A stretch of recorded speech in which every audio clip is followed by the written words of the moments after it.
Hello everyone, তোমরা সবাই কেমন আছো? আজকে চলে এলাম তোমাদের সাথে নতুন আবার একটা মিনি ব্লগ নিয়ে। তো গিয়েছিলাম বন্ধুর 100K সাবস্ক্রাইবার হওয়ায় ওকে সারপ্রাইজ দিতে। তো প্রথমে নিয়ে নিলাম এখানে একটা কেক, আর দেখো তারপর গিয়ে ওর জন্য বসে বসে অপেক্ষা করছি, তবুও আমাদের মহারানীর দেখা নেই। আর তারপর অবশেষে বহু বছর পর ওর দেখা পেলাম। আর দেখো ওকে কেকটা দেওয়ার পরেই ওর রিয়াকশানটা, ও তো জাস্ট ভাবতেই পারেনি যে আমি ওকে এরকম একটা সারপ্রাইজ দেবো। আর ও সারপ্রাইজটা পেয়ে দেখেছে কতটা এক্সাইটেড। আর তারপর ও কেকটা কাটলো, আর ও কিছুতেই একা কাটবে না, তো আমার হাত ধরেই ও কেকটা কাটলো।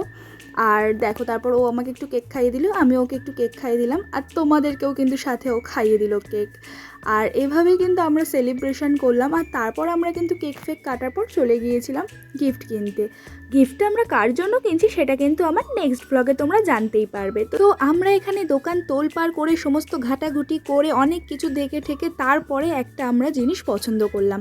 আর দেখো আমার কিন্তু এখানে কুকুরটা ভীষণই পছন্দ হয়েছিল, কিন্তু এই ডিফেক্ট থাকায় এটা কিন্তু আমরা নিতে পারিনি। তারপর গিফট কিনে চলে আসলাম আজকে বাড়ি। আজকের মতো টাটা।